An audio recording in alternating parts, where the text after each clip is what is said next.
निधि rules के 24 rule में से 1 से लेके 13 तक रूल हम पहले देख चुके हैं। आज रूल 14 के बारे में बात करेंगे, जो कि है unencumbered term deposit.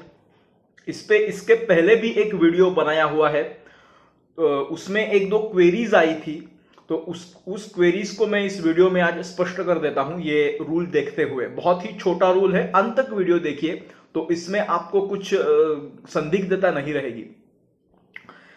Rule 14, every nidhi shall invest and continue to keep invested in unencumbered term deposit with scheduled commercial bank other than cooperative bank और रीजनल रूरल बैंक।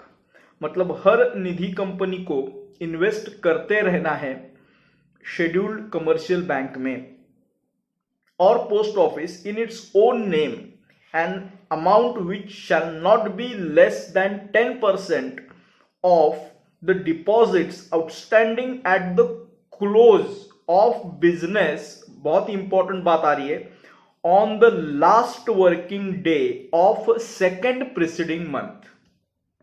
इसका अर्थ यह है कि निधि कंपनी को 10% की राशि, किसके 10%? तो सेकेंड प्रीसीडिंग मंथ जो रहता है उसका लास्ट वर्किंग जो है, वहां तक जितने उनके टोटल डिपॉजिट्स हुए हैं उसके 10% अमाउंट इस अनइनकम्बर्ड टर्म डिपॉजिट के अकाउंट में रखने हैं। अब सेकेंड प्रीसीडिंग मंथ का अर्थ क्या है?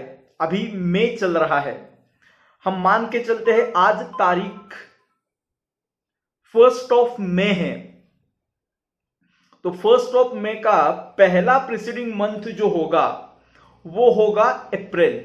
इसके पहले वाला महीना जो फर्स्ट प्रीसीडिंग मंथ होगा उसके 1 महीने और पीछे चलते हैं तो वो हो गया सेकेंड प्रीसीडिंग मंथ, वो है मार्च। और सेकेंड प्रीसीडिंग मंथ का लास्ट वर्किंग डे वो है 31 मार्च।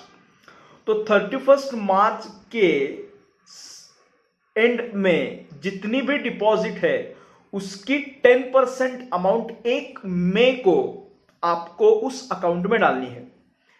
अत्यंत सरल भाषा में एक महीना छोड़ के आपको बैलेंस मेंटेन करना है, उतना ही इस रूल 14 में बोला है। अब ये जो अमाउंट है वो आप विड्रॉ कर सकते हो क्या? तो वो विड्रॉ आप कर सकते हो, लेकिन रीजनल डायरेक्टर का प्रायर परमिशन आपको लेनी होगी। और इसी के साथ कोई जेन्युइन रीजन, आपको किसी अन्य डिपॉजिट रीपेमेंट करने हैं या फिर और कोई जेन्युइन रीजन है, उसी के केस में उसमें से अमाउंट विड्रॉ की जाती है with the prior approval of regional director. तो ये आप अमाउंट मेंटेन करके रहिए, वो निधि रूल्स की आवश्यकता है और तभी ये रूल 14 का कंप्लायंस होगा। ये रूल 14 आपने कंप्लायंस किया है, अनइनकम्बर्ड टर्म डिपॉजिट की अमाउंट क्या है ये आपको हर 6 मंथली स्टेटमेंट में, हाफ ईयरली जो स्टेटमेंट रहता है उसमें देनी पड़ती है। तो बहुत इंपॉर्टेंट प्रावधान है।